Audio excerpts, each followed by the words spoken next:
How's it going, everybody? I thought the conversation between Jonathan Pageau and Ben Shapiro was a very interesting one, particularly because Ben comes across, to me at least, and I don't follow a ton of his stuff, but he seems to have very much a rationalistic approach. And Jonathan Pageau is dealing in the area of symbolism and art and fairy tales and narrative.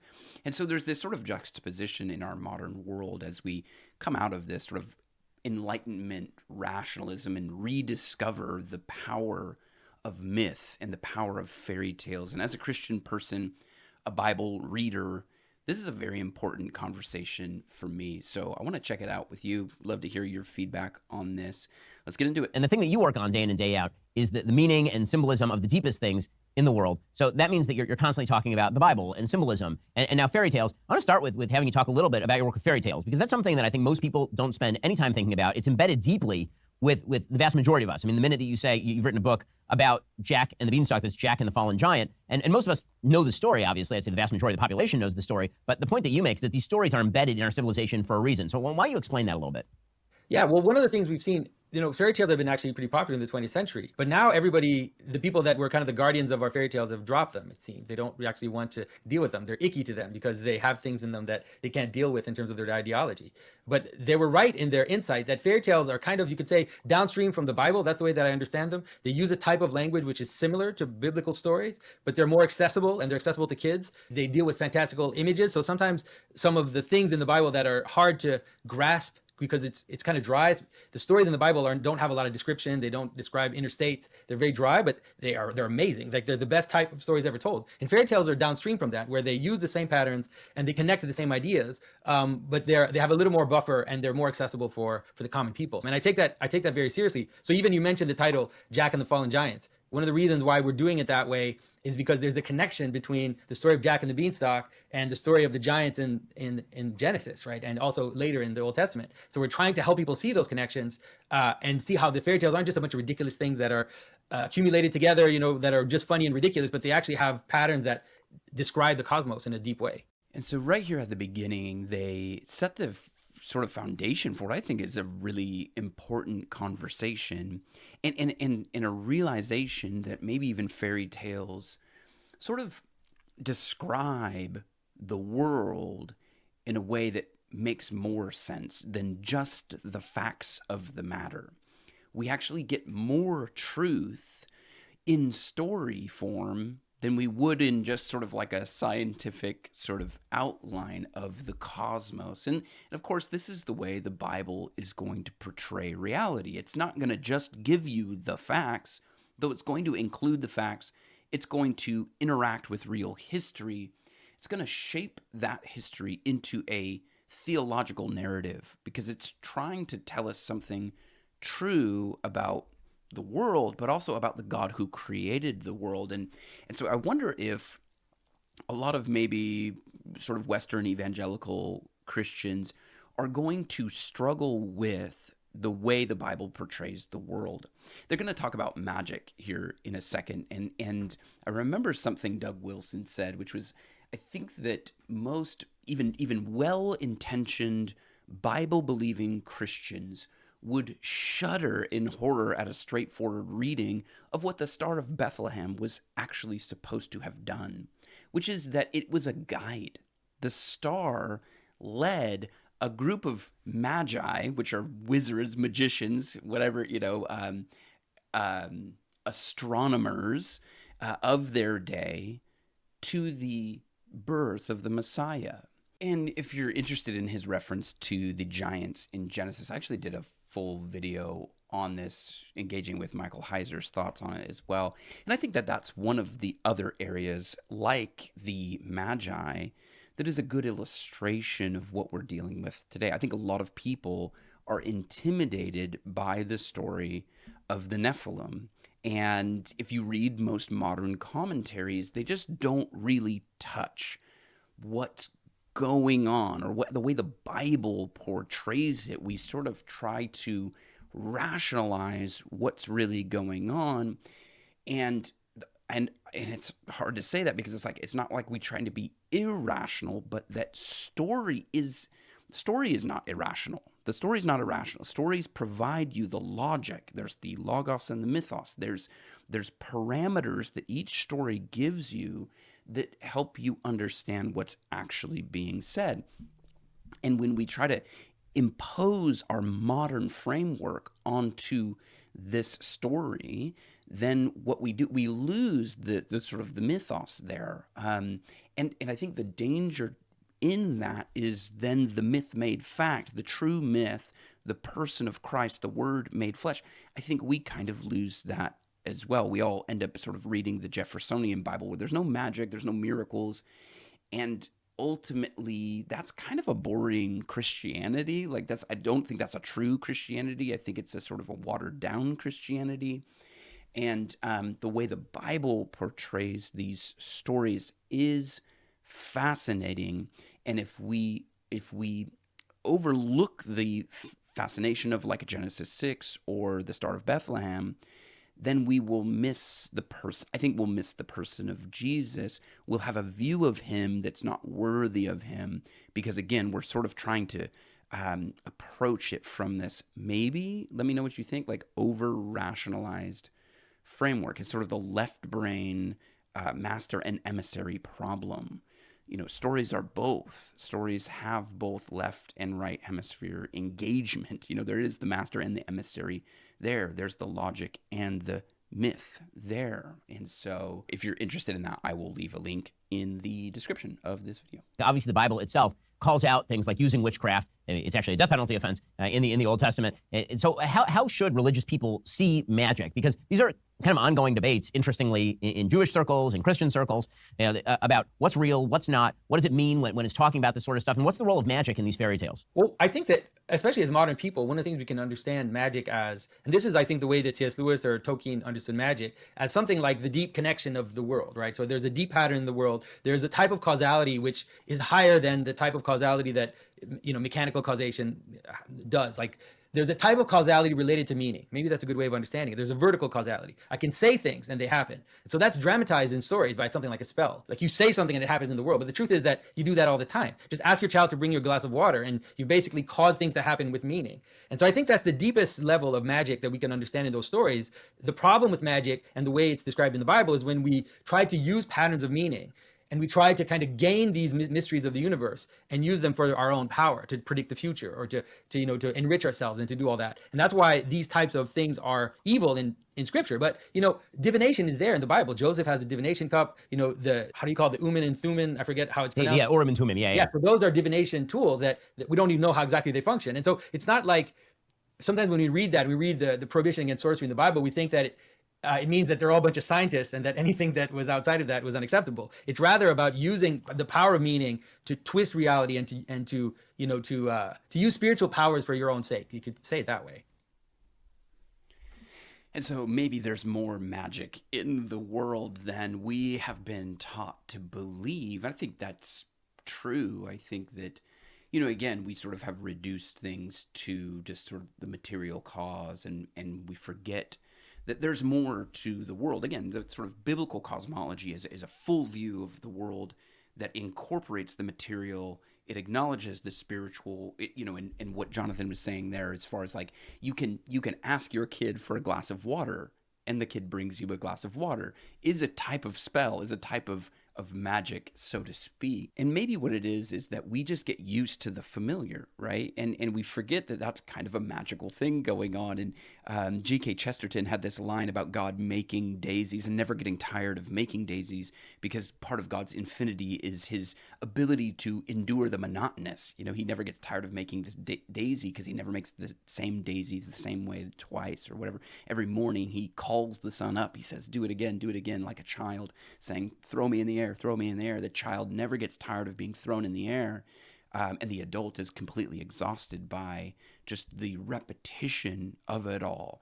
And we have grown old, and our Creator is younger than we are. The Creator is not tired of that sort of wonderful and magical world that He has created. I wonder too. They're gonna go into kind of the nature of story, and we're gonna see the power of story as it fleshes its way through civilization, through the city. And I always try to tie that back to the soul of humanity. What we're seeing in the city is tied to the soul of each individual person as it's expressed in a collective. And so they're going to start talking about kind of where we are in culture. And I wonder if maybe an illustration of where we are in culture could be seen on how the church maybe received someone like Tolkien or Lewis and their worlds of fantasy. I mean, you can think of George MacDonald as well. I mean, just these amazing worlds of fantasy and how the church essentially received them. But then you have something like Harry Potter, which of course is not written by a Christian person, but was just utterly rejected as being pagan and as being something that's going to warp our children and pervert things. Again, going back to the idea of, and there's a good caution there, because I do think some of the magic, it's like we don't know how to use the power of words anymore, or the power of stories anymore. So we just get afraid that somehow it's going to warp and manipulate our kids. But there's also sort of quote unquote good magic out there. There's good stories out there. And if you read through the whole Harry Potter story, I mean, it's a story of redemption. It's a story of a self-sacrificial death and resurrection that then sort of saves humanity. So it is a gospel story. You sort of can't get away from these things. And yet, is that a symptom of where we are in our relationship to story and fairy tale and myth, that the church almost universally came out and condemned a story like Harry Potter as though it was dangerous? And yet you have Lord of the Rings, you have the Chronicles of Narnia on the other side, which maybe because they were more familiar, there wasn't that big of a pushback, or maybe that big of a reaction to authors like Tolkien and Lewis dealing with the same type of mythological storytelling. And so I think Jonathan is right in that, and we can tie this back to the Bible. It's the serpent in the garden, and I'll unpack that a little bit more. But when we misuse the story, when we misuse words, that becomes a type of divination that's self-serving, that is not honoring to God, that is condemned as being sort of this evil manipulation of words and misuse of words.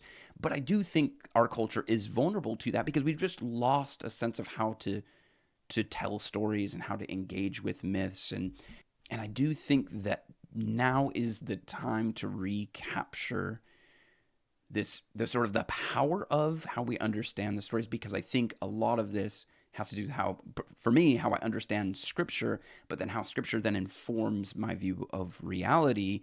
And there's just a lot of deception out there, and I don't want to be deceived, and I don't want my kids to be deceived, and I don't want you to be deceived. And if you think I'm deceived, then share that with me. Let me know how I can kind of come to a more clear picture of the truth, let's say. And so I think that it's becoming very, very crucial that we recapture a full understanding of how God has revealed himself through story in the Bible, but also how he embodied that in the person of Jesus. I think it's very important that we understand how to do both, or we will continue to see this sort of denigration of the city, denigration of society, or civilization, if you will. The way that you actually mature in the world is to take on responsibility and duty and act with conscience, as opposed to going to Pleasure Island, right? I mean, like the thematic could not be clearer in the original Pinocchio. And you take that and then you contrast that with the immorality of the most popular song of the last 20 years from Disney, Let It Go, which is entirely about, there's literally a line in there that says, no right, no wrong, no rules, I'm free. Which is about as pagan an ethos as possible to find. You can see the arc of American morality in about 60 years right there. I think you're right, and that's why they don't know what to do with the fairy tales, because the fairy tales just don't play that game. They're deep reflections of reality that have been built up over millennia, and we have to treat them with respect, and because if not, they're going to turn against us. Even what happens is that when you twist the fairy tales, you end up saying things that you don't even know you're saying, because you don't even understand the let's say the how fraught it is to play with these patterns and to just kind of twist them as you want, and it'll turn against us. Like I said, the idea of people don't realize that the idea of the self-made person, that is not how civilization functions. We need each other. And so if you think it's ridiculous that the princess ends with the prince, or that a movie ends with a marriage, that's how the world functions. That's how the world works. If you just want to explore your own personal desires and doing that, you're basically going, it's an anti-human stance. And it leads to anti-human results. And then ultimately, what it really is I should be God. Like, that's the ultimate thing that's behind it, is that I don't like God, because really I should have that too. And so it is right, that it's that move in the garden, right? It's the move of Eve and Adam and Eve that reach up and take the apple for themselves, instead of understanding that they are tenders of the garden, and whatever they receive from God. It's not for them to just take upon themselves. So modern society is sort of collapsing, and the diagnosis, that what they're trying to put their finger on is because we don't know how to use the story, or we don't know how to engage with the story. It's like that Captain Barbossa scene, you best start believing in ghost stories because you're in one. We are fundamentally in a story. And so if we lose the ability to engage with story, then we see this dislocation, this disembodiment, this disorientation that will leave us vulnerable to deception. Where the Spirit of God is, there's freedom, right? I think deception leads to kind of bondage and imprisonment and chaos, and ultimately death. I think that we can see that now. Where does this come from? And I think, unfortunately, I see a lot of this sort of mismanaging or misstewardship of the story with the Bible. I just don't think we're representing it as well as we can.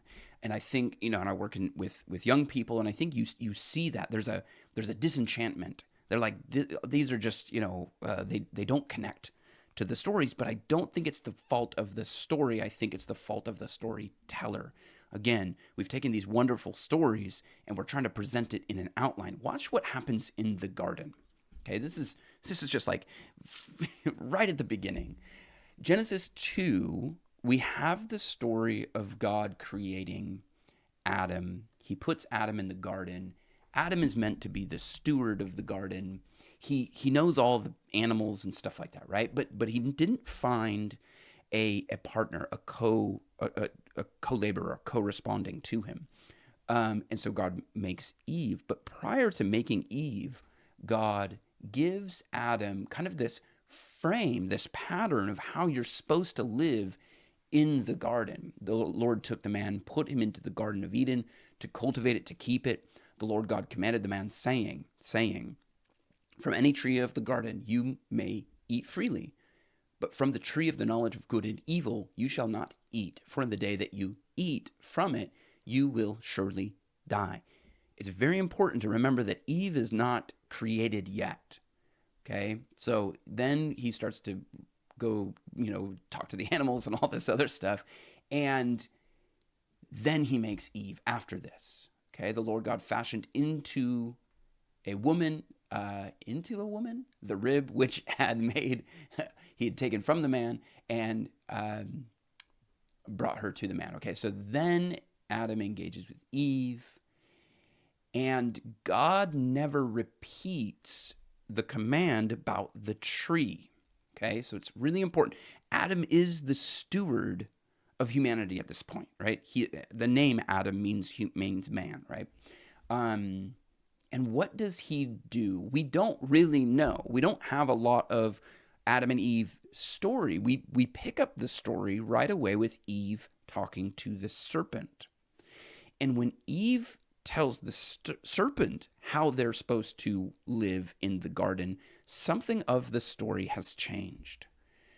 The woman said to the serpent, from the fruit of the tree of the garden from the trees in the garden we may eat, but from the fruit of the tree which is in the middle of the garden, God said, you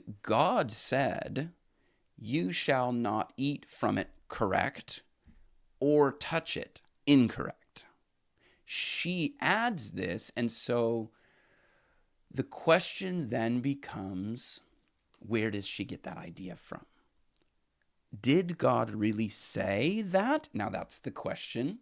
that the serpent, surely you will not die, for God knows that in the day you will eat it, your eyes will be open, you will be like God, knowing good and evil. See how the deception creeps in immediately, because what it looks like is Adam didn't steward the story that he received from God to his wife Eve. He did it. It's like the preparation for the sin. It's like it left Eve open to this deception, and Adam's there with Eve. So this story is really interesting. You will be like God. Okay, so notice the deception is creeped in. The truth is Adam and Eve are already like God. But because their story has been twisted and mismanaged, like Jonathan Pageau was talking about earlier on with like witchcraft and divination, it's like this. It's like somebody is misusing the words for their own glory, not the glory of God. And deception slips in. Now there's some doubt. Are we really like God? Are we really as much like God as we could be? Can we be more like God? Can we be gods ourselves?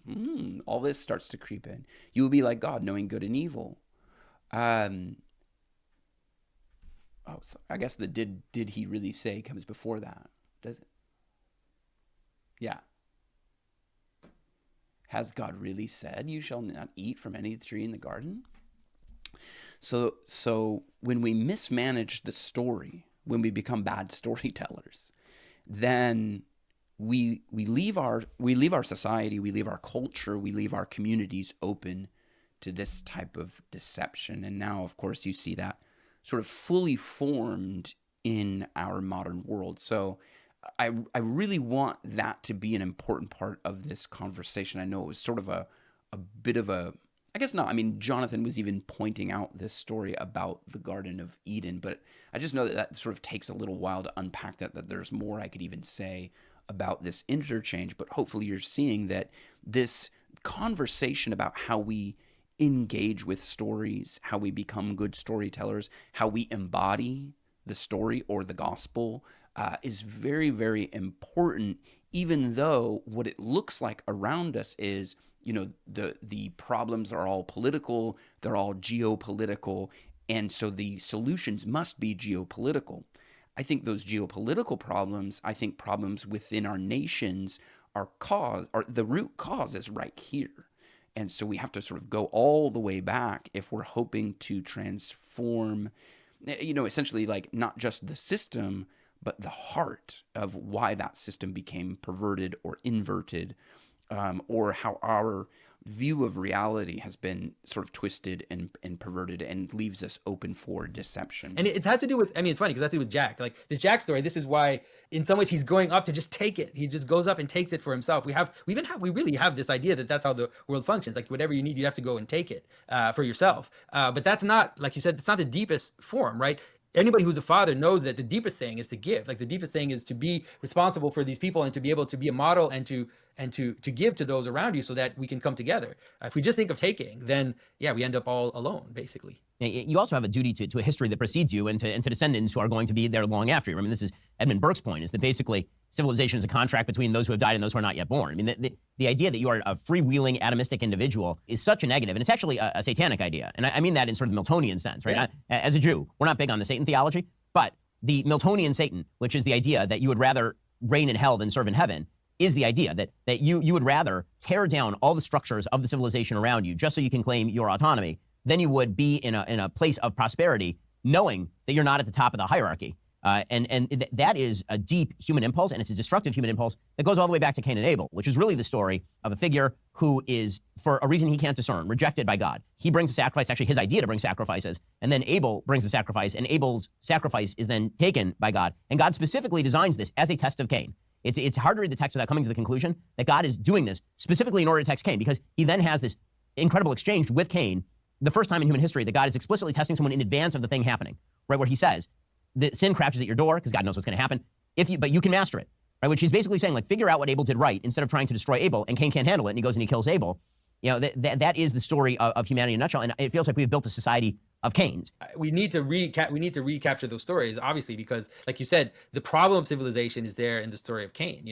The question of the dangerous and opportunity, the danger of civilization, the opportunity of civilization are there in the story of Cain. There's a reason why Cain was seen in relationship to Rome. This idea that also Romulus killed his brother and founded a city. You see, it's a universal story that manifests itself in all different ways. And the problem of civilization as inside and outside is one that it's difficult to reconcile. We have to find the right way, the right balance in order to be able to deal with inside and outside. And a lot of the laws in the Old Testament are there to find a way to balance that, right? So on the one hand, you have the identity of the people of Israel, and then you have the strangers, but you do leave a corner, you leave the corners of your field. You have certain ways of dealing with the stranger, which is there to prevent, let's say, the all-out war that led to the flood, right? The all-out war, it's not described in Genesis, but we have other traditions that talk about how, the development of civilization went out of control, and then there's all these wars that lead to chaos. The rest of the Bible is always playing out these first stories, right? And trying to help us find solutions to the puzzles that they bring. At least that's one of the ways of understanding it. Okay, man, there are so many good things in this conversation. It's hard for me to, I would just recommend, I don't know, listening to it again, I guess. But again, the point of the deepest things in the world are there in the stories. They are found in the stories. And good stories endure the test of time. And you can look at them in a multifaceted way. They continue to yield fruit to you as you go back to them and read them. And of course, the story of self-sacrifice is one that we return to. And the reason is that I believe, as a Christian person, the person of Christ actually holds all of reality together. And so it's his story. And so that's why it's reverberated throughout the cosmos. And Jonathan's point about the inversion of that self-sacrificial story is the story of just reaching and taking. So we just take for ourselves, going back to the garden story. And what happens there is if we take for ourselves, we become isolated. And you actually see this in Genesis 3:12, right? Because when God asks Adam how he knew he was naked and all that, he says, "The woman who you gave me." So he isolates himself from Eve. He isolates himself from God. So the result of him taking for himself and wanting to be like God for himself is this isolation. But if it was a self-sacrificial one of you know what? I don't know why we're not supposed to eat this fruit. God just said we're not supposed to eat the fruit. I don't want to die. I don't know what death is, but I trust God that if, he doesn't want us to do that either. So let's just, that would be self-sacrificial. We're not going to live according to our own desires, but according to the way God had set things. And so we see this played out in our modern society. We have a world that is living in isolation. We have a meaning crisis. We have a family crisis. We have a community crisis. And so we take the story all the way to Cain and Abel. I mean, that taking for the self gives birth to death, as Scripture tells us. Sin is crouching at your door, and you must master it. And it's really interesting that Cain then goes and builds a city, even though God is calling him out to live in faith. He builds a city because he's afraid. He's like, I don't want to wander in the wilderness because someone might find me and kill me. And God says, no, it's okay. I put a mark on you. I have protected you. And Cain doesn't trust in God. And so he builds a city, I think, out of defiance. God is supposed to be the one that builds a city for us. Humanity, beginning from one's self, is not meant to be the city builder. I think we're meant to participate in God's creation, be co-creators with him. But there's something here about Cain building the city that does seem like it's built out of defiance and not out of reverence or honor for God. And again, we can see this then fully fleshed out in the Tower of Babel story. And you can see how these stories are powerful. They inform reality. They tell us what's really going on, even to our modern day. Because today we have a modern struggle with the city.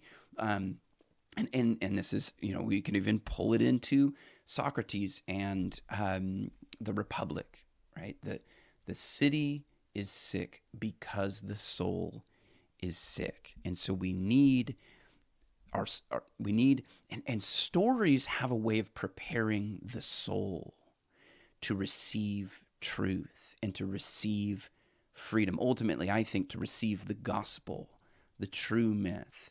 And that's what we're desperate for that. The chaos that we see around us is due to this inversion that Jonathan Pageau and Ben are talking about. And so to recapture stories will be a powerful healing effect in society, I think. And so if you're still here and you agree with that, I mean, I would really love to engage with your comments. I would really love for you to share this with other people so that we can continue this conversation in sort of outside of digital space and in real space with our friends and with our relatives and our neighbors, because I think there's something to this. I think there's something to the fact that the solution is not going to be political, but it's going to be, we're made for stories. And again, we sort of indwell a story. And so there's a healing effect to this that I don't even fully know, but I just sort of believe. It makes me optimistic. And I think that it will lead us to this point that Jonathan was talking about as far as the that which is familiar and that which is strange. How do we welcome the stranger? This was always meant to be part of Israel, God's people. There was always meant to be space for the stranger, the outsider. Of course, you can look at the ministry of Jesus. He's reaching the people who are on the fringes, and he's welcoming them in. And those who think they're in, he's pointing out to them that actually you're not just out. You're even further out than the lepers and the prostitutes and the tax collectors. You're way out, man. Like the tax collectors are closer to this than you are. Or you can think of the widow or the tax collector who's beating his breast. He won't even raise his face up, and then there's the self-righteous man. You see these comparisons. I think that this fully fleshes itself out in the eschatological vision that the Bible has. This new city that the foundation stones are pulled from all over the globe. So there's this every tribe, tongue, and nation. There's this ecumenical, I don't know what to call it. It's this multi-ethnic, beautiful story of how, in a way, we're all outsiders to other people. We're all looking for a home. We're all looking for a family. And the family that centers around the table of Jesus is a family of outsiders who are insiders. There's something so beautiful about that. The lost are found. Those who think that they have it all figured out are shown to actually be not there. Like there's all kinds of stories if you read the Gospels that would incorporate this pattern of bringing in the outsider, and those who think that they're in are actually found to be out. And so it's really important for us to understand our need for that bridegroom, right? Our need for essentially recapturing the harmony that we had in the garden, where Adam walked with God in the cool of the day, right? It's like this beautiful picture of humanity in harmony with its creator. That becomes fully fleshed out in the marriage feast of the Lamb, as the Bible, again, telling the story of our future. It's predicting the future for us and telling us there's actually a lot of reason to be hopeful. But in this moment, we have to prepare and we have to recapture, I think, this story. So I'm glad you're here, sort of working that out with me, even as I sort of think through it in real time. One of the things that you've been doing, and of course Jordan Peterson has been doing, bringing focus to the mysterious and the symbolic as a source of truth is really, really important, because there's been a sort of bifurcation that arose as a fact of the Enlightenment. That the Enlightenment was reason, and then on the other side, you had sort of romantic symbolism. And so the romantic symbolists went in the direction of pure authenticity, pure autonomy, romantic notion that, again, all meaning was to be held internally and that you had to search in the inners of your heart to find reality, as opposed to enlightenment, which said, okay, here's a set of facts, and then we're going to analyze those facts. We're going to determine whether those facts are useful or true or not. What you're doing is something quite different, which is you're saying there's a set of established symbols, and these symbols predate you. They're not to be found in your heart. They're to be found outside there, and we need to explore that for deeper truths. And it is astonishing that doing some of the stuff that you do, which to sort of the layman seems abstruse, has met with this kind of sort of, I would say, success and enthusiasm. Yeah, it is surprising. I never would have been able to plan that talking about symbolism the way I do would lead to me being able to do this for a living. But I think that that's you really hit the nail right. That is one of the problems that happened in the modern age, and it happened in Christianity, sadly, is this kind of division between meaning and fact, right? So you have, even now today, you have like the more fundamentalist, let's say, Christians that think that what's in the Bible is something that really happened. And then you have the more liberal type of theologian that say, oh, it's all kind of meaning and allegory and, metaphor. And, it's like, why can't they just be both at the same time? That is I think that's even the deepest Christian way of seeing it, that this notion of an incarnational vision, right? The highest things and the lowest things actually come together and manifest in particulars. And so for me, the fact that in the Bible, the things that I described there are all things that happen, it's just not a problem. They just happen to not be describing them in the way that maybe you expect them to be described. They're not describing them in a way that modern historians would recognize as a threshold of whatever historicity. But who cares? Like, I'm not interested in your modern definitions. They're describing events that happen in the best way possible in order to render their meaning in a universal manner that can go on through the ages, right? So how do you describe what happened in Genesis, in the creation of the world? How do you describe the origin of the world in a way that includes meaning and purpose and morality? It's Genesis 1. It doesn't describe the Big Bang. The Big Bang is a lower form of description because it doesn't tell you how to live. Describing, this explosion that happened before time and space doesn't explain to you what it means to exist. But if you want to tell a real origin, one that has any relevance, you have to include in it the meaning order of the universe and the moral order of the universe. And that's Genesis 1. I mean, it's Genesis 1 to 3, let's say. And that's the best way to describe the origin of the world. Did it happen? Yes, it happened. Did it happen in a scientific way? No. And who cares? Why do you think that that's the highest way of describing an event? It's not. I really enjoy this conversation and this idea of the incarnational vision, right? The myth made fact, and of course the things that were written in the Bible really happened, but they're not written in a way that sort of the modern mind sort of expects sort of historical narrative to be written. They're written in a way that is miraculously transcending time and culture and language. And that is something to be recognized, that when God revealed himself to humanity, he chose to do it in a story, and then he chose to embody that story. The author of the story wrote himself into the story, and in a very meaningful way, ultimately giving his life for his creation.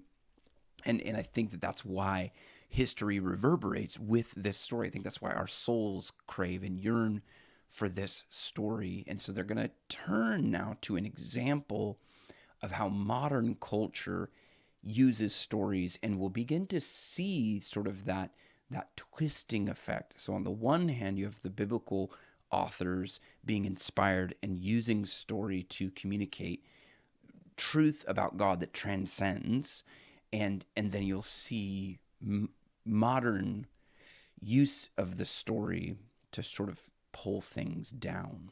Not just cannibalistic. There's a cannibalistic because everybody knows that the myth of Dionysus has this part of it. It's called the sparagmos, which is the ripping apart of the king. Right? It's like it is this frenetic orgiastic energy that destroys the hierarchy. That's what it is. Right? It rips the king. The women rip the king into pieces. And this whole imagery. It's like it was perfect. This is the thing that we have to understand, Ben, is that the kind of psycho progressive, like the really fringe, the hard leftists, they understand symbolism very well. They intuitively have the right, they know what they're doing. And so the coherence of the symbolism of that scene was absolutely right. It's right to their purpose, which is to the complete destruction of all identity and of all purpose. And so it's like once you see that, it's really important for us to recapture those stories and to recapture the symbolism, because we're faced with things that often we've lost our weapons against.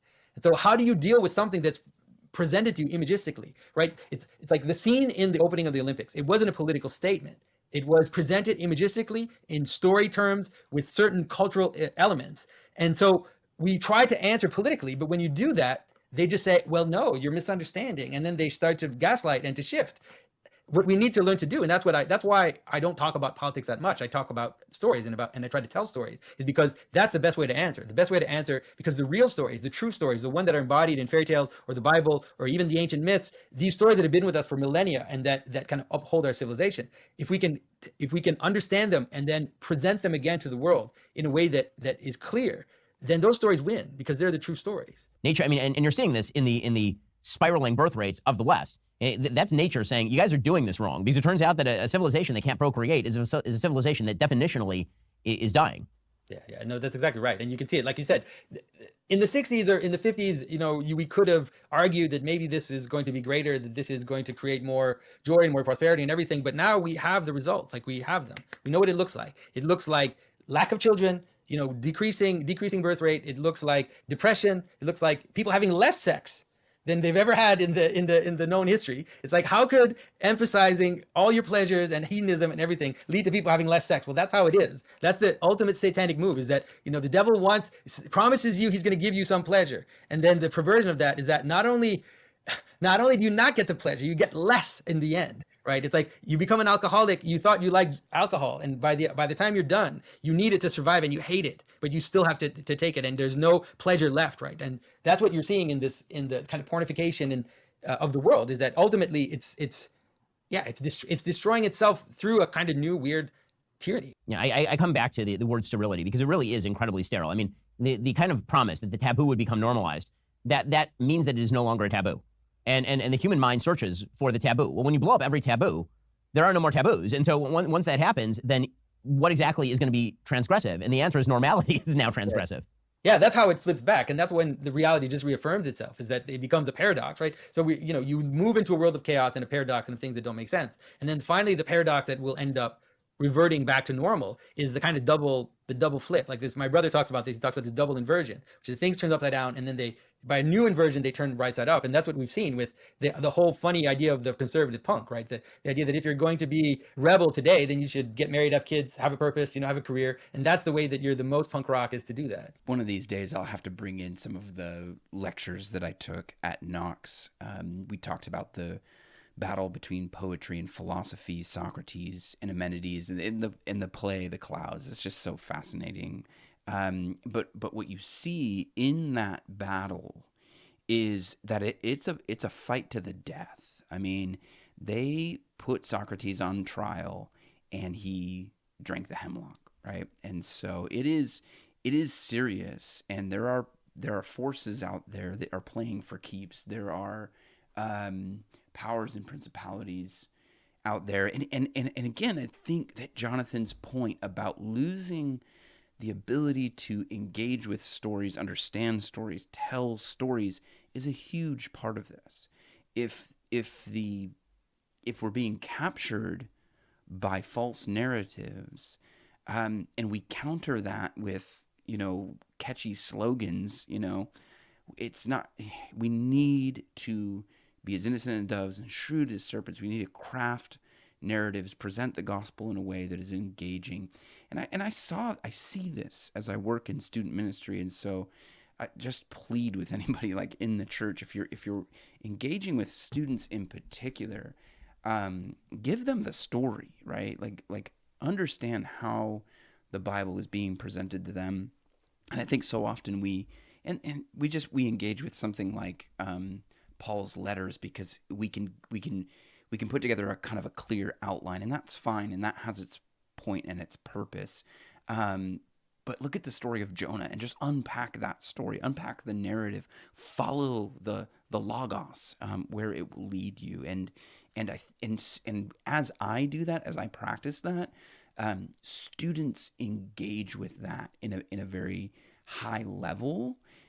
We need to give that to them because, again, it is there's kind of a serious battle going on. And to Jonathan's point, we've sort of lost the ability to use these tools where the tools of what's the tools that are being used to fight that battle. It's like we're disarmed in some way. I think that one of the things we can also do is point out the conclusion of the false narrative. So to Jonathan's point and Ben's point, they talked about cannibalism and sterility. This is kind of the anti Genesis 1:28 and mandate, right? Go and be fruitful and multiply, and go into every area of the earth. What is he saying? Well, I mean, how do people how do humans grow and multiply? Well, they have sex, and that's how we're designed. And it's a beautiful thing. It's a beautiful way that God has designed community, humanity to sort of begin with two people that then build a family, and the family that then builds a family that then builds a community, is what I was trying to say. God blessed them and said to them, "Be fruitful and multiply, fill the earth and subdue it, rule over the fish in the sea and over the birds and over every living thing." And we're supposed to be co-creators, and we're supposed to be stewards and shepherds. And when we again, when we leave ourselves open to deception and we follow these sort of false narratives, we see that coming out in the fruit. And the fruit is like, it's non-life, it's self-destructive, it's cannibalistic, it's anti-human.